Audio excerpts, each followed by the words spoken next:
in Winner Take All, China's race for resources and what it means for the world. International economist Dambisa Moyo talks about what she calls China's voracious appetite for resources and how it could put them on a collision course with those of us here in the West. Dambisa, welcome. Thank you for being here. Thanks very much.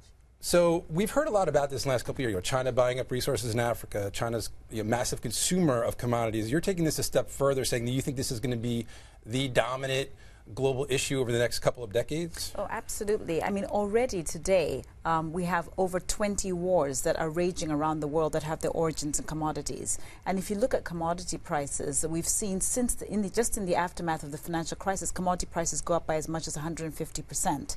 So, and looking at sort of forecasts, looking ahead, there are forecasts to be many more conflicts, but also much more significant pressure on commodity prices going forward, all borne out in commodity scarcity. But more importantly, China seems to be the only country that in a very systematic and deliberate way has approached a very multilateral approach to securing commodities around the world. Right, so they're buying up resources and they're going into partnerships with countries that produce these resources.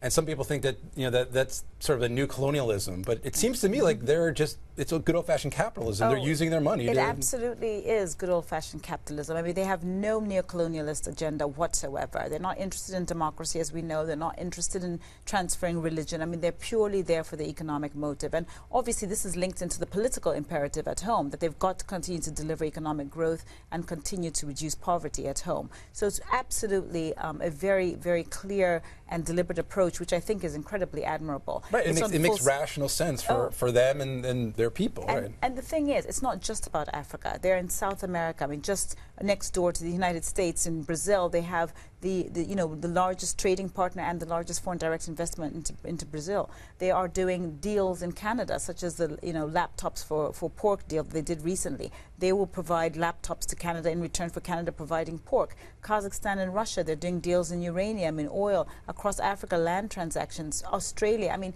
there's not a single region that has been left untouched, and I think it's that's incredibly admirable. So what are the implications, though, for those of us here in the United States and the West more broadly, who are used to having not unlimited but pretty much unfettered access to these resources? Yes, so I mean, I think there's already a fundamental and structural dynamic that has been going on for some time, but is really likely to get much worse, which is the idea that demand, which is driven by population increases and rising wealth, in particular in the emerging markets where 90% of the world lives, and on top of that urbanization, these factors are driving much more demand for commodities. And on the other side, supply of land, of water, energy and minerals is highly constrained. And so we've got this massive dynamic that is causing not only more conflict, but is likely to put pressure on commodity prices. So I actually foresee much higher commodity prices across the board. You do, because obviously the last year, depending on the commodity, has not been particularly good, and a lot of people are saying the super cycle is over and the commodity bubble has been burst.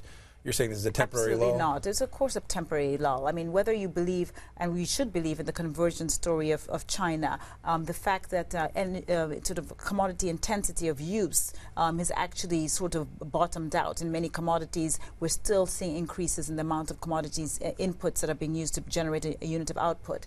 Issues around the reservation price. We know that actually there's still significant demand for resources, especially as wealth continues to rise in the emerging markets. That's forcing commodity prices higher. So put these together, look at the IMF forecast, look at the forecast out of the EIA. They're talking about $200, close to $200 a barrel of oil over the within the next decade. So I think it's really a lot of pressure that we expect to see. So are we on a collision course with China over resources? Well, it's not really. I mean, I know there's a sense that this is a zero-sum game, and I am sympathetic to that because, if China owns a copper asset, then we can't. Right, and there's finite assets out there in the world and more demand than supply. Absolutely. But I think the book is more than that. It's just not supposed to sort of raise the alarm and say, gosh, we're really going to we're losing at a zero-sum game. It's more about the need for us to put this at the top of the agenda, the global agenda, because I think there is scope for more discourse in terms of how to deal with this. But as long as China is leading the charge, we will see her as a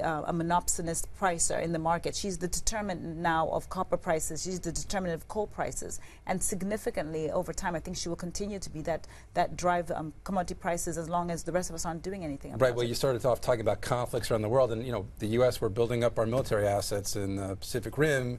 A lot of people think at some point it may be directed at China, or at least as a bulwark against them. Let's hope it doesn't come to that. I hope not. We have to leave it there, Dambisa. Thanks very much. Thank you very much. Thank you. Let us know what you think in the comments section below, or look us up on Twitter and Facebook.